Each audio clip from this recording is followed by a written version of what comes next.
All right. Good evening, and we will go ahead and get this meeting started at 6:02. Thank you, everyone. We'll go ahead and start with roll call, please. Commissioner Eddings. Present.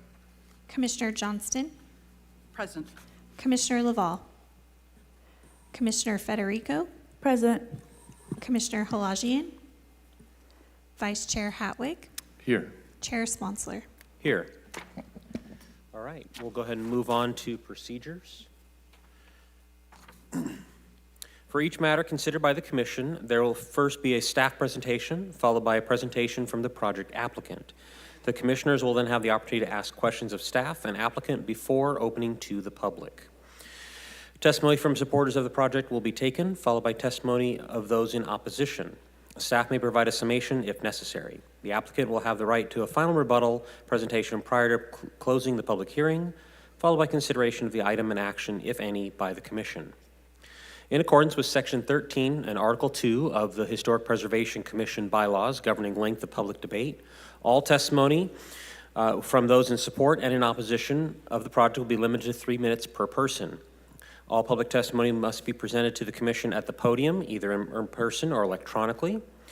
Any testimony that references race, religion, ethnicity, economic status, national origin, or any other classification protected under state or federal law in a derogatory manner shall be deemed irrelevant and will not be considered by the Commission in making its determinations.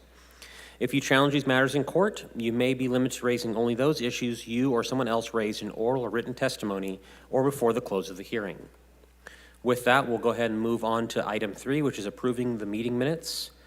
It looks like of the meeting minutes, both of the January 26th, 2026 meeting, as well as the June 22nd, 2026 meeting. Are there any changes to the minutes?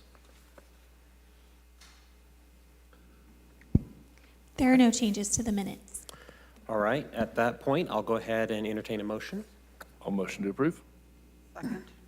All right, we have a motion by Vice Chair Hatwig, second by Commissioner Johnston. All in favor signify by saying aye. Aye. Aye. Opposed? Minutes are approved. Now we'll move on to item 4, which is approval of tonight's agenda. Are there any changes to tonight's agenda?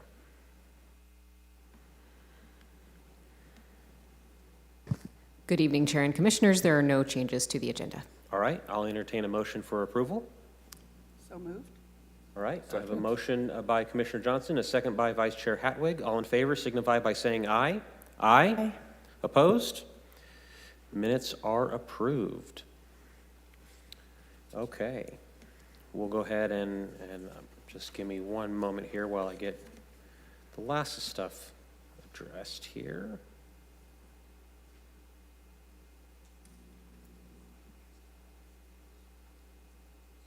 All right. So we don't have any items on consent calendar or continued matters, so we will go ahead and go on to commission items, starting with item, I believe that's going to be 7A, if I got that item correct, which will be file ID 26-1065, hearing to consider eligibility for listing on the local register of historic resources, the property located at 5045 East Butler, assessor parcel number 472-021-30. Good evening again, Chair and Commissioners. Ashley Atkinson, Assistant Director for Planning and Development.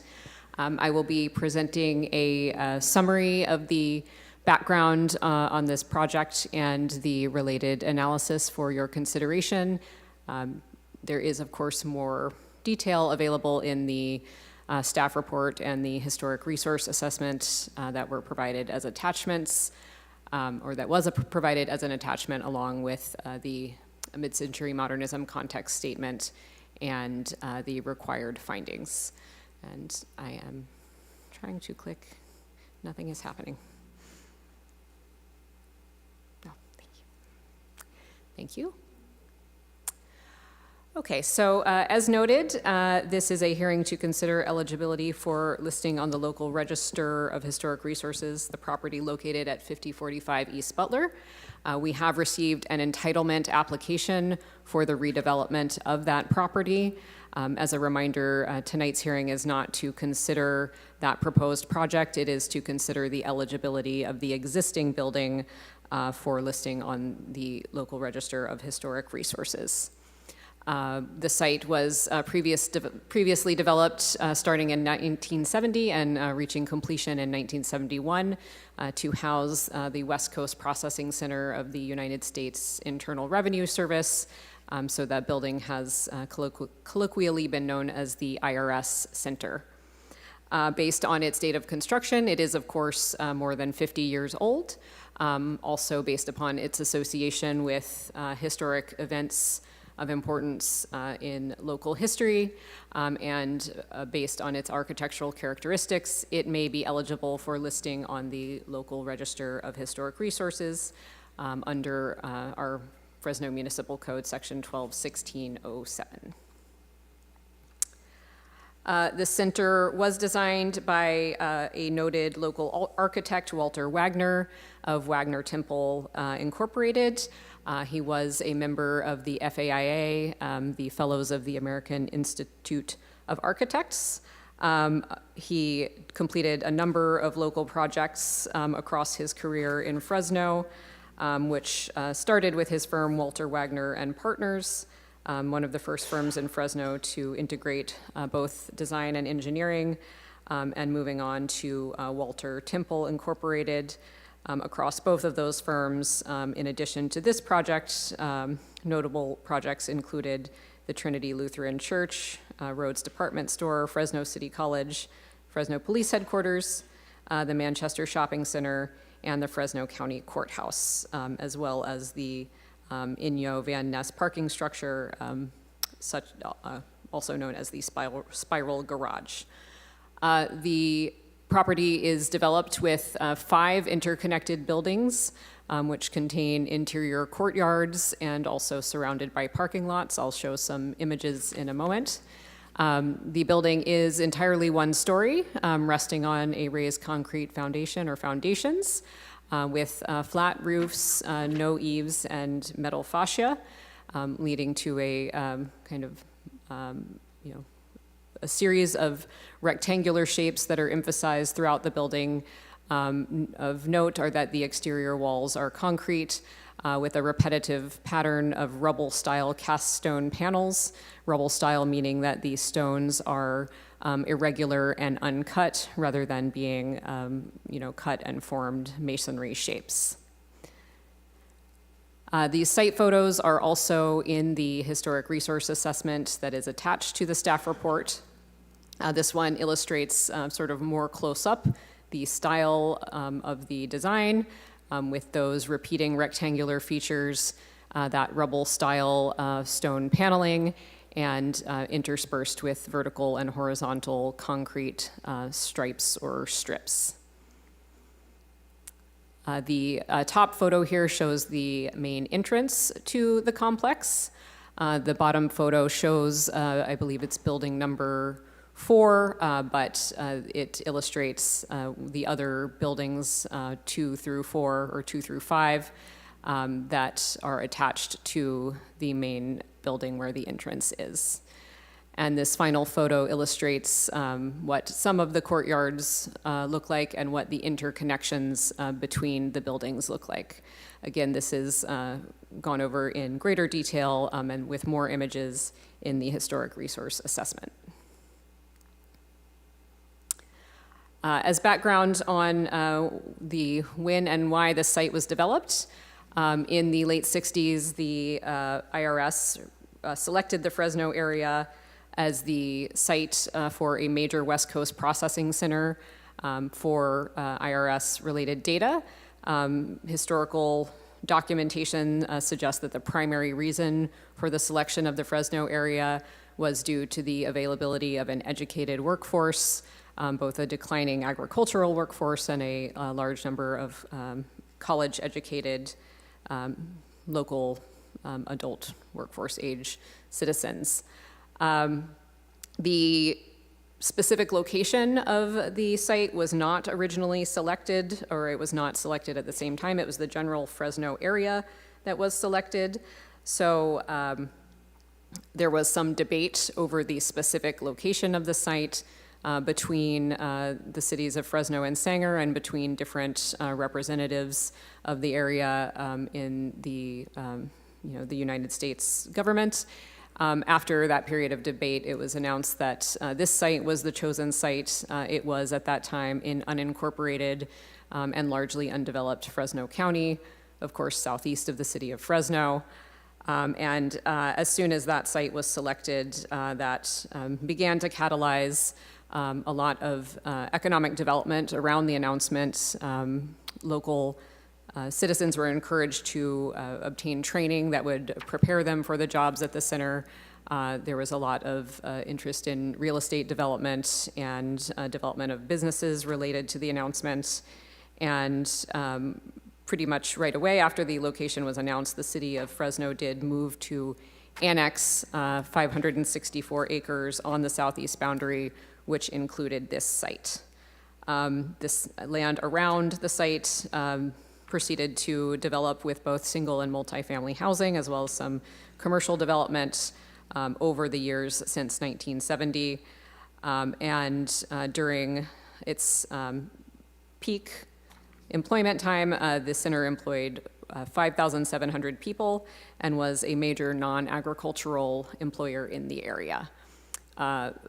As I think most of us know, the center is now not operating and has not operated since 2021.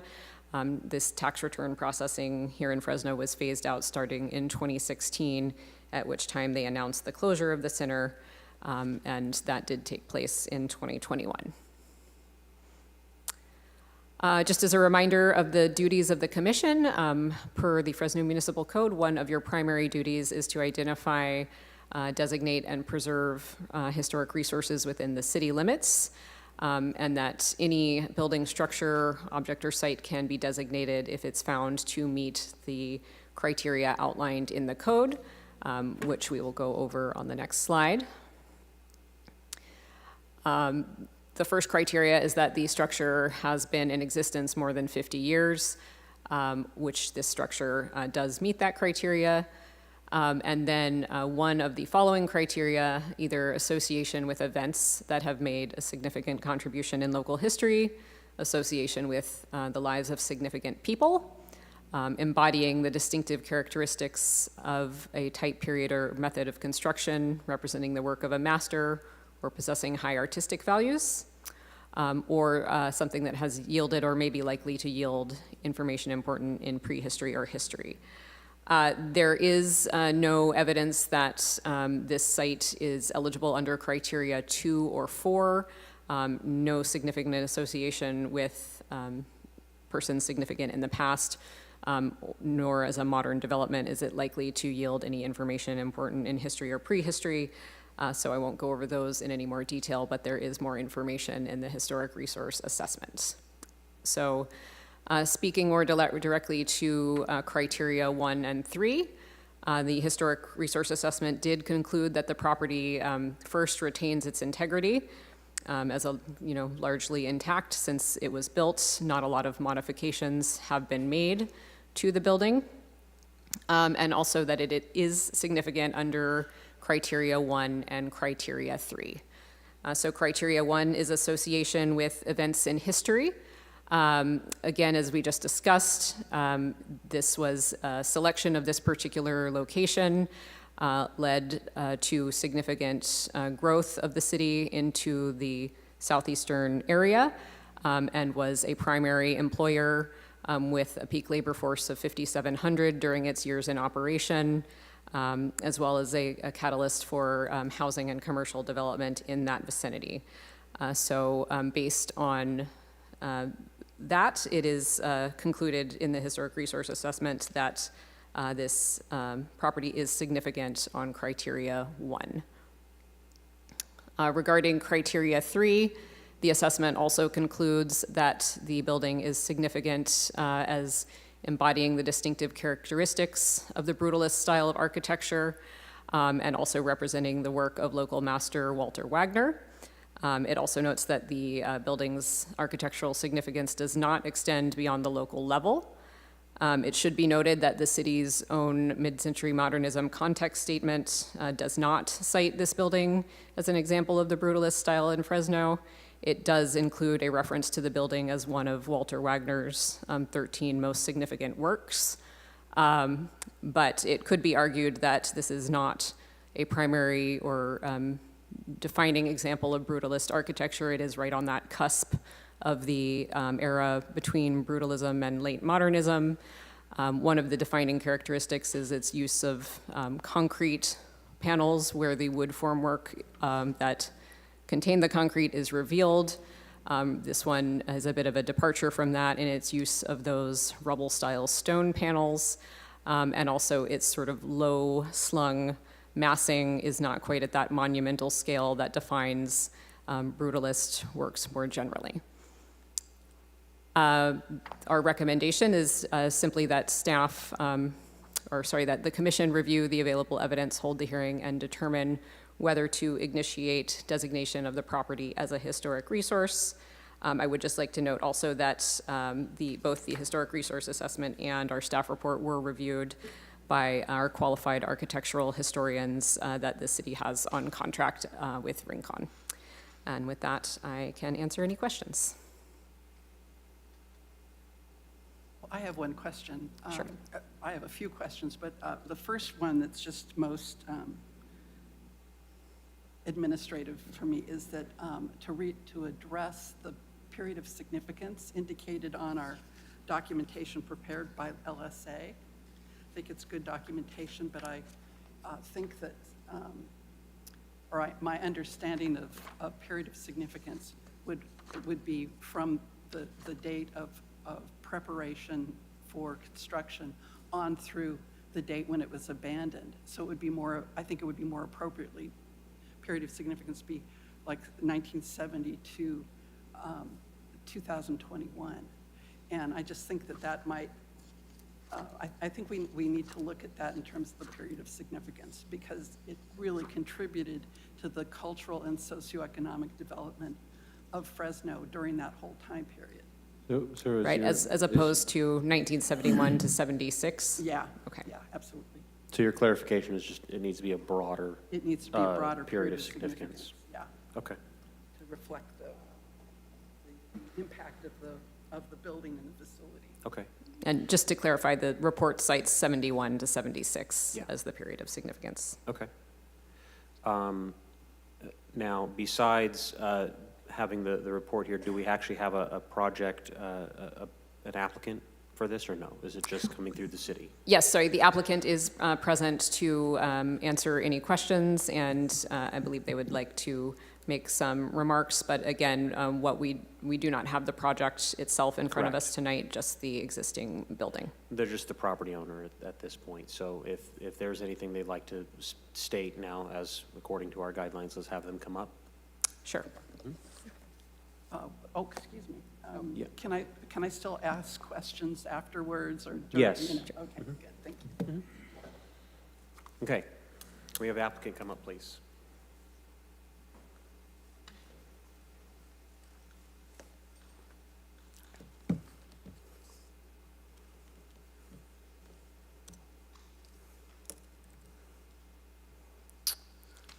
Good evening. My name is Daniel Cho, and I'm one of the managers of the property owner, AFI, Fresno Residential Investors.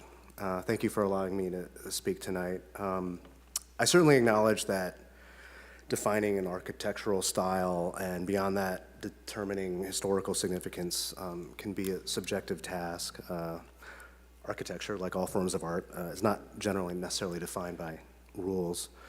I'd like to speak to the content of the report, though.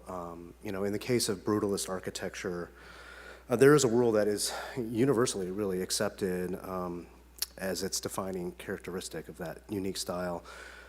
It comes from the French word béton brut, which I did not know until 2 weeks ago. And it incorporates the use of raw concrete, unexposed and unfinished, as its visual focus. Beyond that, the use of raw concrete is accentuated by shaping that concrete into interesting forms through the use of wood framing, And typically, the shape is formed in such a way as to convey a sense of gravity or mass, and typically in large geometric patterns. Now, that's where the subjectivity comes into account. But for this property, neither really apply. The walls are tilt-up concrete, but as Ashley had noted, they're completely inlaid with river rock to create this texture and variation, this sort of decorative feature. Beyond that, the walls use river rock of various, I guess, natural colors to further accentuate the decorative aspect of the building. And the shape of the walls are just simple vertical slabs of tilt-up concrete with really no form whatsoever. They're just straight-up walls and boxes. I've done a little research, and Mr. Temple certainly is considered a master architect and really a pillar of Fresno architectural history. But I think there's perhaps some conflating of the idea that because Mr. Temple had designed other buildings that might be considered examples of brutalist architecture, or beyond that, examples of brutalist masterpieces, the Van Ness parking structure certainly is considered one. The Fresno County Courthouse may be considered another one, although as I've done a little research, it's a lot of dispute over the historical significance of that particular building. But either way, I think there is a sort of a conflating of the idea that just because it was designed by an architect who has some significance, that all of the buildings that they design would automatically be judged to be historically significant, especially as it pertains to brutalist architecture. I wasn't able to find even one reference in the 50 years of existence in articles, journals, newspapers that refers to this building as a prime example of such architecture. Even on the website of TAM Architects, who is the successor firm to the Wagner Temple firm, they reference the IRS Center as being significant in the development of the business of the architecture firm that Mr. Temple had founded, but it didn't reference any architectural significance to the building. And I would think that if it were historically significant, if it were considered a true masterpiece, that the company's own website would certainly proudly state that. In my opinion, the IRS building is it's a very nice looking office industrial building that Mr. Temple tried to make, nicer looking than just a normal building. And I'm not disputing that some people might sort of like the look of it, but as far as being an example of a particular architectural style, and then being beyond that an historically significant example of a architectural style, I think is a conclusion which I certainly don't agree with. At this point, it really is just a nice looking but functionally obsolete building located on a large site in the city of Fresno. I appreciate your time, and I'm happy to take any questions. I wasn't necessarily prepared to answer any questions, but I'm happy to answer anything that you might. Oh, hi. Yep, and any clarifying questions, just to keep that in mind? Okay, well, yeah, the clarification was, did you review the LSA Department of Parks and Recreation form and evaluation of the building, of the property, and see that it's not just for the architectural value? There are other values, historic values associated. Did you review that I think the document? clarification we're going to ask is, did you read the report? Yeah, I did read the report, and of course, I'm not a local Fresno resident, and so speaking to the historical significance of the building, I'm not really in a great position to address that, and I certainly understand that being one of the criteria up for consideration in front of this committee. So yes, I understand that the report is perhaps broader than what I had referenced today, but well, I do understand that, yes. Okay. All right, thank you. Thank you. All right, now we will start by taking any testimony for those in support of the project, of this item. Okay. You mean support? In support of the current with regards to the potential listing of this. Of the So, local register. in So if support of the anybody's listing. interested in seeing it on the Yes. local historic register. Correct. Because it's Correct. already found. And I do want to emphasize that this is regarding the listing of it. Yeah. So whether the applicant has a separate project that results in this property, that's not necessarily what we're here for tonight. It's whether to look at deeming this eligible for historic listing or to not deem it eligible for historic listing. So anybody in support of the listing? Okay, please step forward.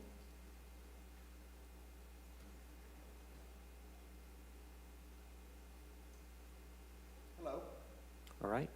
For the record, go ahead and state your name at the podium there, and you'll have 3 minutes. Bob Bethel. What else did you need? Just the name? Yeah. Is this what you're proposing now, from me speaking, to be in favor of adding this to the historic listing? Is that what we're doing right now?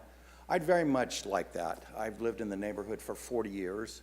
The IRS building, amongst the other things that were brought up, has been a part of our community for a very, very long time. Like I said, I've been there 40 years. And there's a lot of good uses that building could be used for and still keep the integrity of the building for what was brought up earlier. And I would urge you to please consider keeping this a part of our neighborhood so that we can go on to the next phase with this part of our neighborhood that's been there for many, many years. Thank you. Thank you. Anyone else? All right, for those in opposition to the listing, please come forward. Is it four? Is it okay? What's that? Is it okay to come forward? Yes.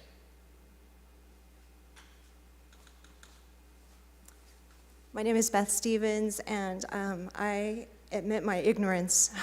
I've only been in Fresno 4 years, but I'm 100% sold out for the community of Southeast Fresno because my husband is the president of Fresno Pacific University, and we've just given our all to that community of Southeast Fresno. So I live right down the street from the IRS property. I have a vision for having a children's museum in Fresno. I know there's one small one, but I'm a former educator and have a master's degree in curriculum and instruction, and I'm super artistic, and I would love to be part of bringing something beautiful to a very dilapidated space in our community. And if I need to shut up and sit down because this is not an appropriate place to say it, I'm very well aware. I know Paul Halajian, and he said, Beth, that's an amazing idea, but that might not be the property for it because he's seen the inside. And but if there could be anything in that community, in that property that is aesthetically beautiful, that is providing for our community, for the children to be in an air-conditioned space. I grew up in San Francisco. My adult life has been in Los Angeles, and it's freaking hot here. And so to be able to bring grandkids and community members to make a beautiful place. I'm someone that has, the way I'm wired is to repurpose things and make things that are not beautiful become beautiful. And so I would love to be a part of making something beautiful there that was good for the community. But I also admit my ignorance that I've only been here less than 5 years. So thank you for your time. Thank you. Anyone else? Anybody on Zoom? We're not set up yet? Okay. All right, with that, I'll bring it back up to the dais here with additional questions. I know that Commissioner Johnson is itching for several of them. Not itching, but, well, no, I do have a lot of questions because I think that the LSA consultant made a lot of very good arguments for the importance, not just architecturally, but historically and culturally for Southeast Fresno of IRS building. And I remember when I first moved to Fresno 30 years ago, all I ever heard was on TV, get a job, get a job at the IRS. And it's where so many people got their start in their career by going to the IRS. And I know that I've read and heard things on the news that said a lot of local people found that to be their second home and their big career opportunity. Now, my understanding too is that adaptive reuse or Habs hair documentation are options, even if we put it on the local register. But if we do not, there's still the issue that it has been found, it's considered eligible to the National Register and the State Register, even if it's not eligible for, or at least if we don't find it eligible for the local register. So it still has been found by a professional consultant to have historic value. And so it seems to me that even though, okay, and then it becomes a management issue. Even if a property is found eligible to the National Register or to the State Register or even the local register, I've researched it. It doesn't mean that it can't be demolished, adapted, any kinds of, I personally, as a former forest archaeologist, have overseen the demolition of National Register properties. I wasn't happy about it, but in some cases they had asbestos that couldn't be renovated, or in some cases there was mercury contamination. So I know that even though we find something eligible, that just opens a door. It doesn't close any doors. It just opens a door for the potential for adaptive reuse consideration, if that's feasible and possible. It also just opens the door for mitigation through documentation. For instance, Habs hair documentation, which is Secretary of Interior standards for engineering and architectural projects. And that's just a series of engineering drawings and a little more elaborate documentation of the property itself.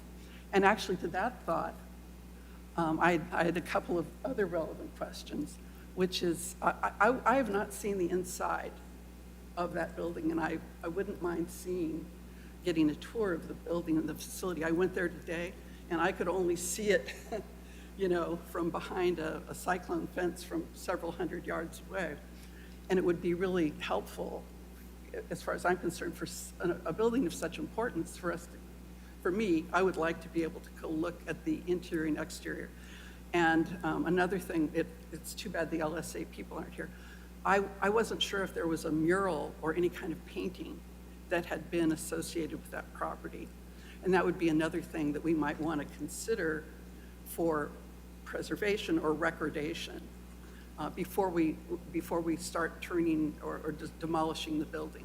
And like I said, I'm not saying demolition is impossible or the project is impossible. It's just a building of this importance probably needs one more step and one more step of consideration.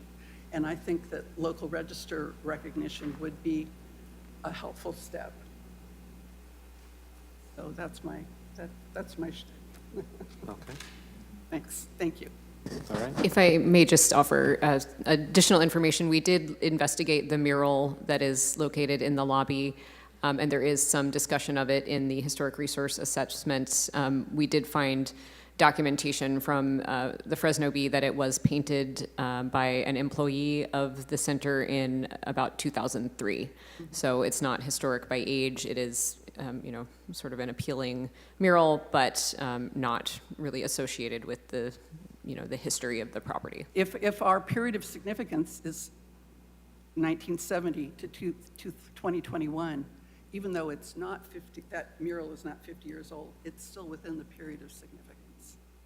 And there are provisions within the CEQA and NEPA to recognize the importance of objects that may not be 50 years old, but had a meaning. And we are given a really unique opportunity now, not to get on my grandstand, but 50 years ago, the federal government and the whole nation were very rich, and we were expanding, and we were building beautiful facilities all over the country.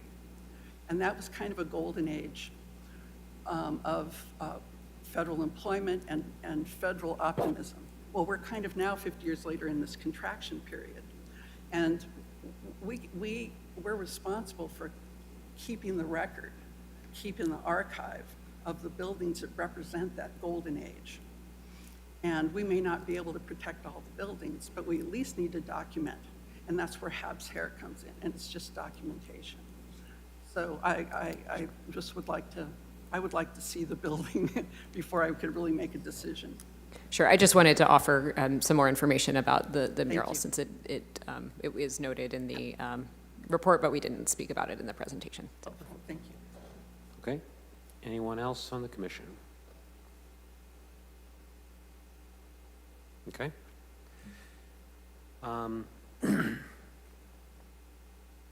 So I think with that, we'll go ahead and close the hearing and move on to our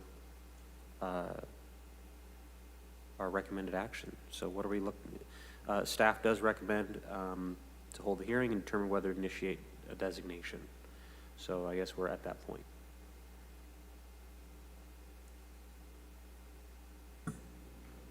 I think I'm prepared to help this be listed. Okay. All right. Okay. Second. All right. So are we motioning to accept the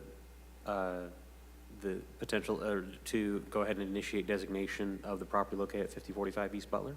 Yes, with the evidence in the report, I think that it's qualified, and therefore our job as Historic Preservation Commission is to see this on the listing. Okay. So with a motion to initiate designation, do we have a second? I second. All right. So we have a motion by Vice Chair Hatwig, a second by Commissioner Federico. All in favor signify by saying aye. Aye. Opposed? Okay, passes 5-0. Any sort of future, just to note, steps in the project need to go through its own process with planning commission, city council. Yes. And Mike. Yep, it'll have to move forward from there. Great. And I'm willing to wait for that for the tour. Yes, Okay.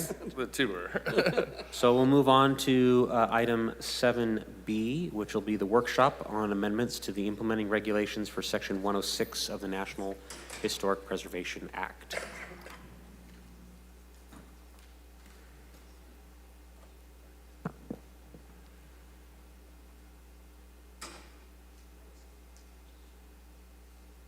Hi, everyone. Can everyone hear me? Oh, well, you guys are muted. Yes, so we can hear I'm you. Okay. Apologies. Hello. Yes, I'm Ashley Losco. I work for Rincon Consultants as an architectural historian and assistant project manager. We've been working with the City of Fresno Planning Department with the City Historic Preservation Program and acting as the Historic Preservation Specialist per your Historic Preservation Ordinance. So we're very excited to work with you all and get to know you all and get to know your historic resources in Fresno. And we were also brought in to discuss the proposed amendments to the implementing regulations for Section 106 of the National Historic Preservation Act. It is a big change in our world right now, so we wanted to kind of walk through it and, discuss what those proposed changes are.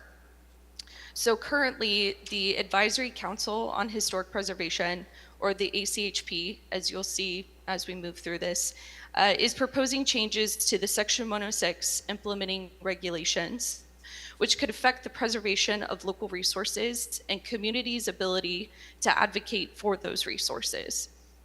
Since the Historic Preservation Commission of Fresno is one of the largest local interested parties in Fresno, I'm here to walk you through those proposed changes so you can best advocate for your historic resources.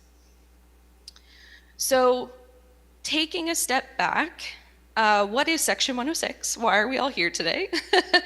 Section 106 is a section of the National Historic Preservation Act passed by the federal government in 1966. So after World War II, the U.S. was experiencing astronomical development, the baby boom, so new housing, new everything to house, to teach, to help, just new spaces for this growing population. And so several resources and historic buildings were torn down in the process. People also wanted to move towards modernity and have buildings that reflected that. So the mid-century modern style was created to reflect that movement. By the 1960s, though, people realized that they were losing their historic resources.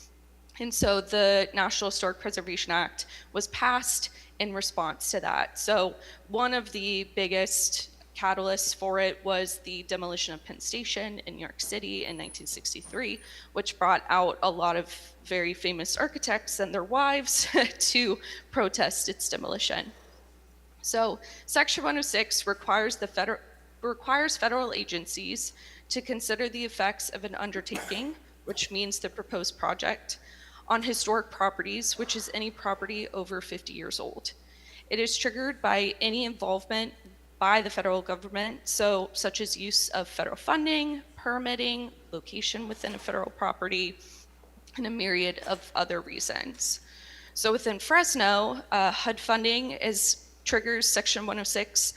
We've been working with the city already with that process.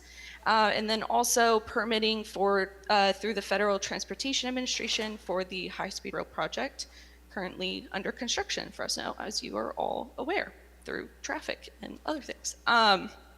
So it additionally requires agencies to consult with local interested parties and Native American tribes, which is really the teeth of Section 106 and is really one of the most important standards within the rule. So we're going to get into the changes of those. So moving on to the next slide, please. All right, so the ACHP has proposed several changes to Section 106, implementing regulations language, which is currently under review by the Office of Information and Regulatory Affairs, or OIRA, as you'll see in the presentation. We're going to focus on 3 of the key changes to the language. There are several other changes that they're proposing, but these 3 key changes are the ones that our organization and others are the most concerned about.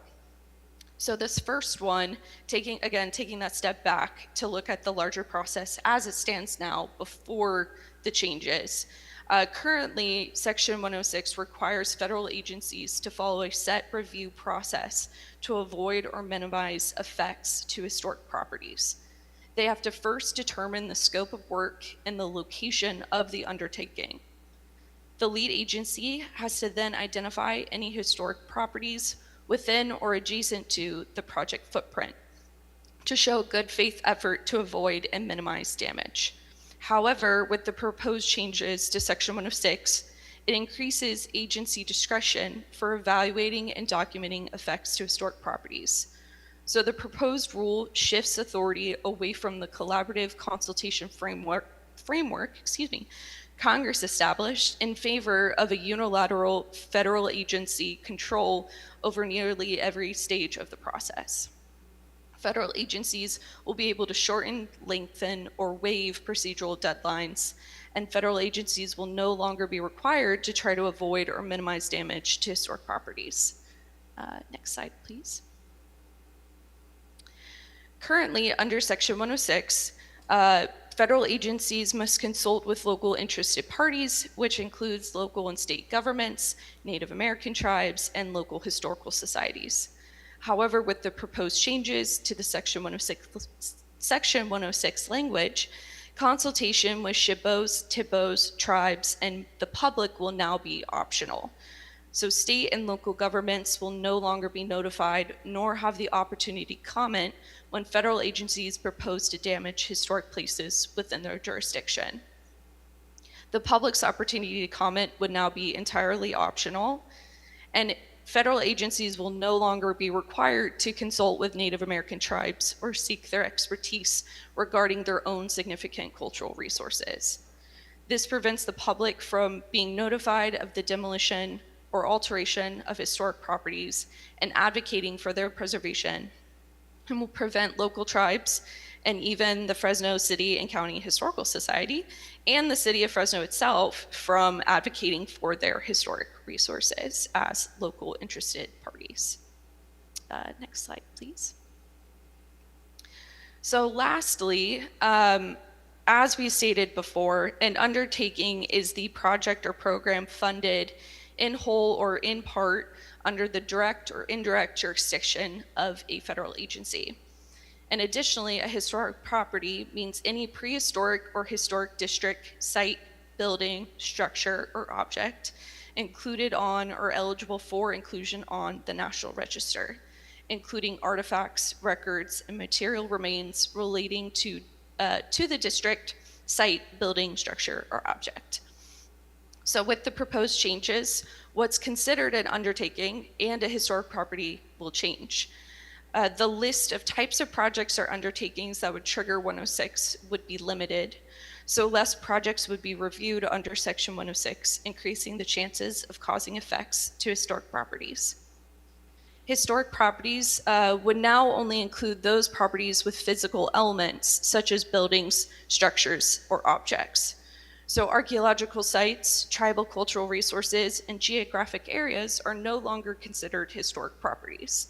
So tribal cultural resources and sites such as Table Mountain Rancheria and Mono Village in Fresno County, and cultural landscapes such as Bears Ears, which is in the news right now, and Grand Canyon will no longer be considered historic properties.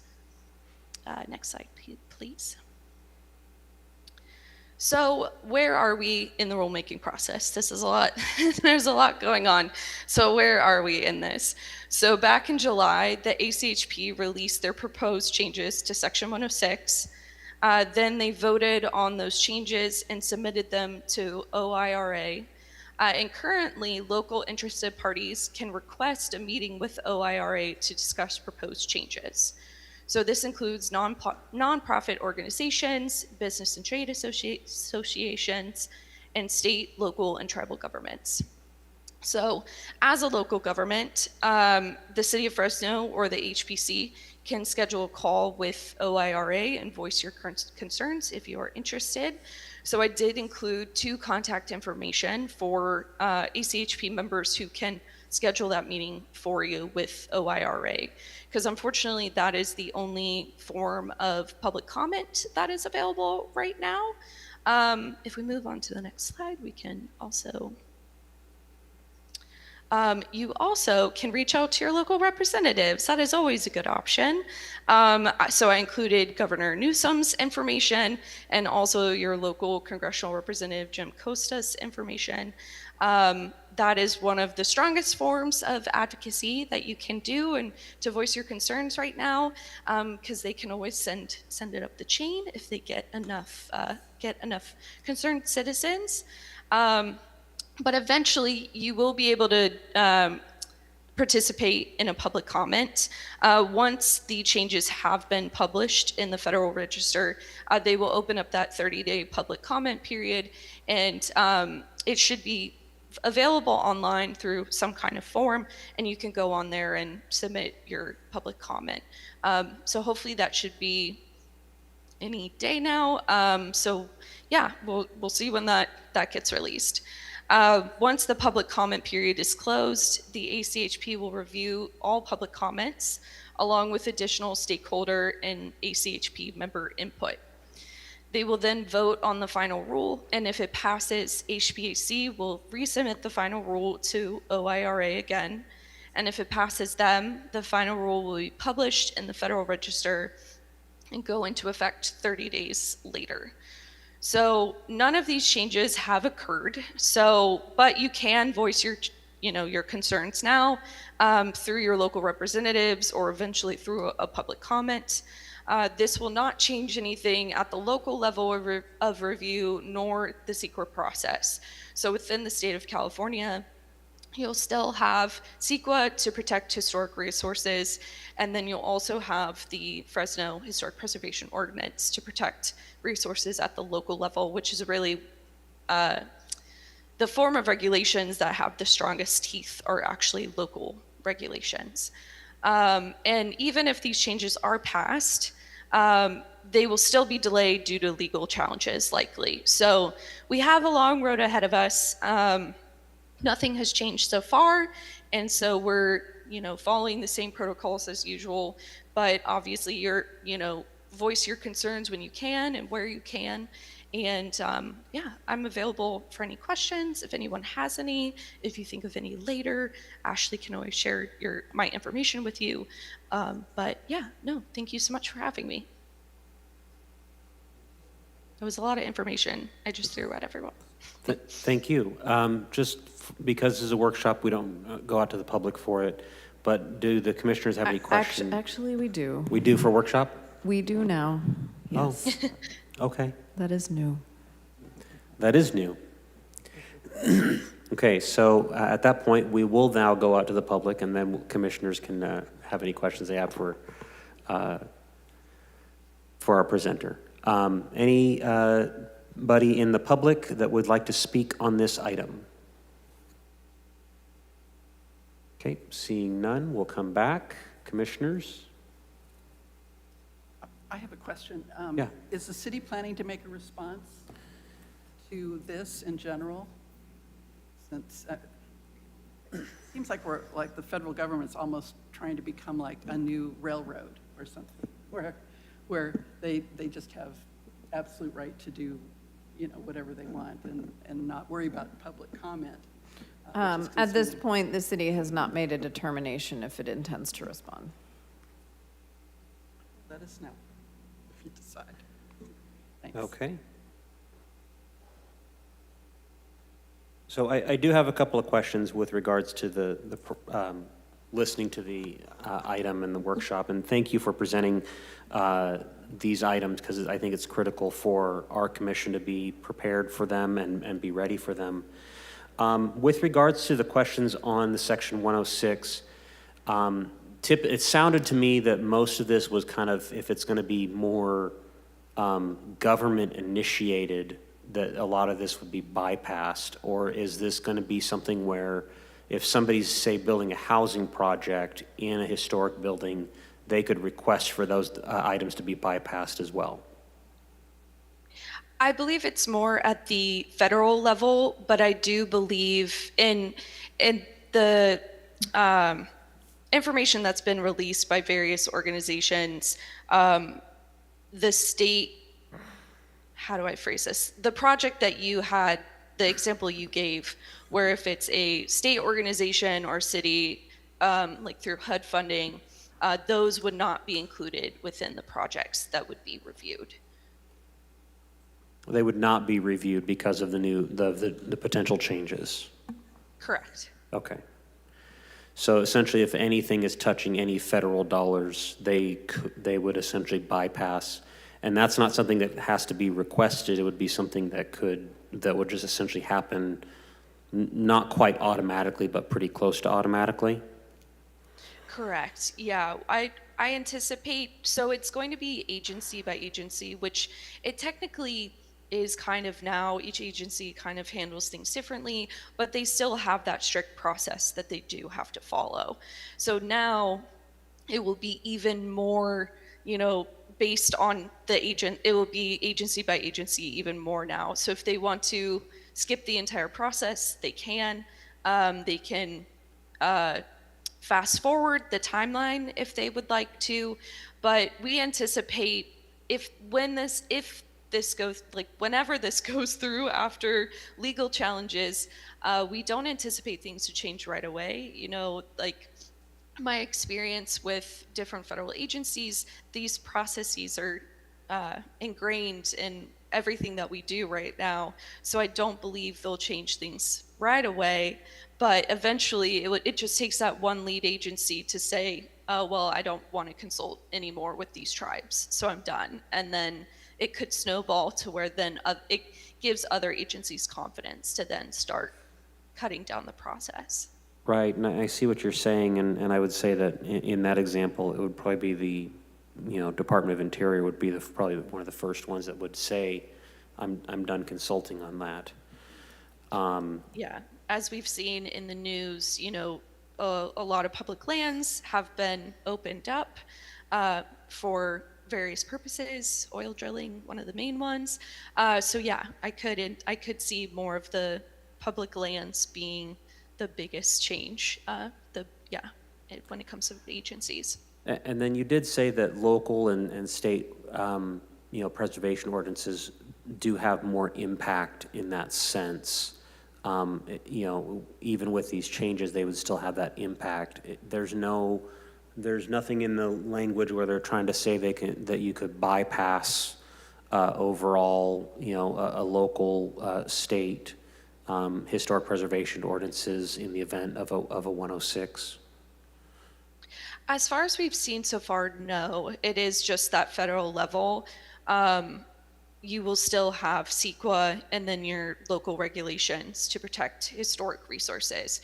So you'll still have to go through the various EIRs, ISMNDs for the CEQA process, and then, your local regulations. So, that hopefully that won't change. Hopefully they won't allow, but I don't see that happening, hopefully, but because that would also open up more lawsuits. But yeah, as of right now, state and local regulations are still intact. Okay. Any other questions from the commission? All right. Thank you so much for that information. Yeah, thank you, everyone. All right. We will now move on to item 7C, which is our regular monthly topic updates, starting with staff updates.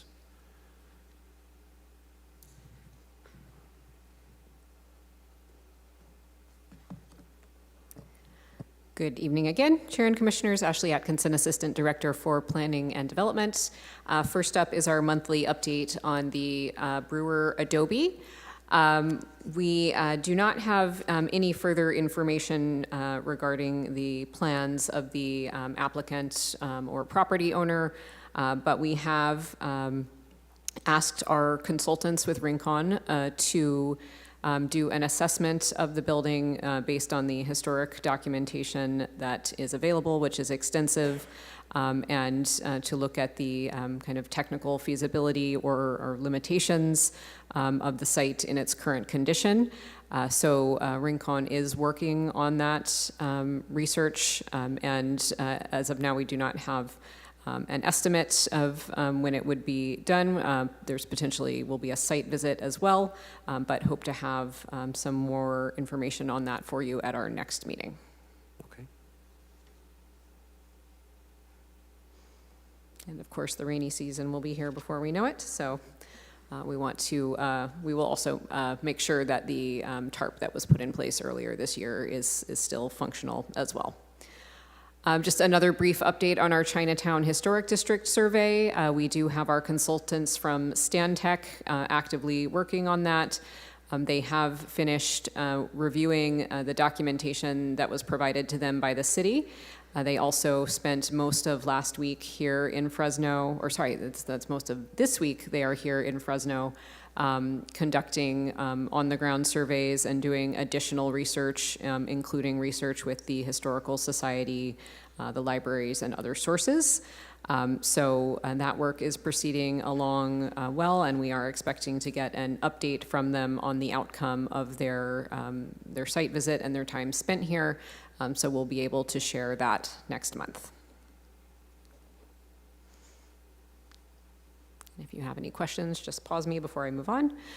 And just as another brief update, as you can tell, we have brought Rincon fully on board at this time. They are assisting us with various tasks that require the expertise of architectural historians and the other folks that they have on their team, such as the one I just mentioned with the assessment of the Brewer Adobe, the presentation that you just heard on Section 106. And we are also transitioning most of our project review activities to Rincon.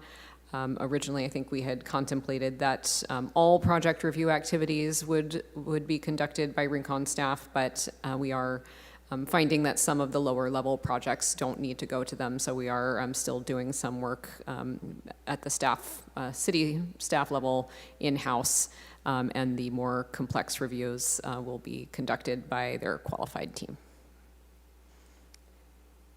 And if there are no questions on that, we'll move on to, I think, our June and July report. Again, with the support of Rincon at this time, we're continuing to review planning entitlements and complete those, essentially on pace. The same with building permits. I'm still seeing large volumes of those and completing those reviews generally within 10 days. Completing Section 106 reviews as well. Just a few of those came in the last couple of months. We have no activity in this table for the Mills Act, excuse me, but I will note that we are processing 3 Mills Act applications and do expect to conduct those site visits as soon as possible within the next month and to bring those contracts to you for approval this fall. No activity in the mitigation program to report at this time. And I think that is it for staff updates. All right, we'll Any move on to our questions? subcommittee updates. We'll start with architectural review.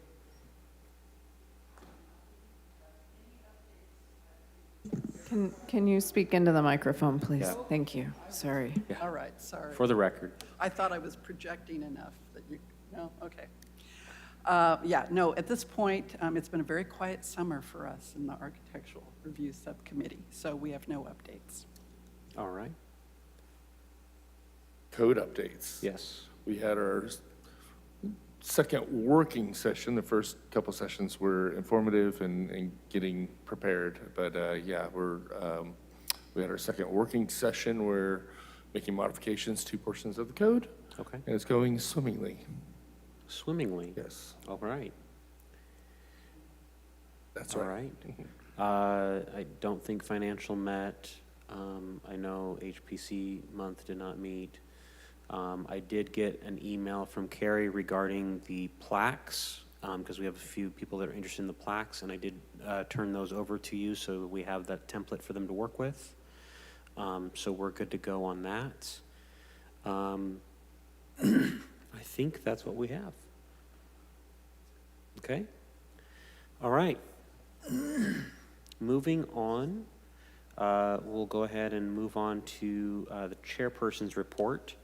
I did want to thank staff and Rincon for putting together that 106 review. I thought it was important information for us to have, especially as a commission, and the fact that we've had several 106 reviews come through in the last year with regards to several projects. I felt that it was important for us to know what is potential changes that we're looking at. And so that maybe as a commission, if we need to, we can, form an opinion on it or something along those lines. So I do appreciate that, and we're back at it. We're ready to go. So that's all I have for my report. So we'll move on to any unscheduled items from the members of the commission.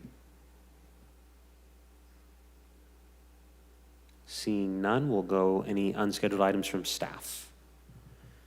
And then we'll finally go out to the general public. If there's any unscheduled communications that the public has for us, please come forward.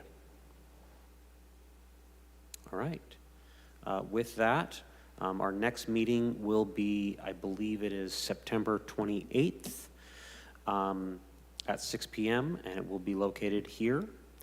Other than that, I will entertain a motion for adjournment. A motion to adjourn. Okay, we have a motion to adjourn. Do we have a second? Second. All right, we have a second. Meeting is ended at 7:06. Thank you.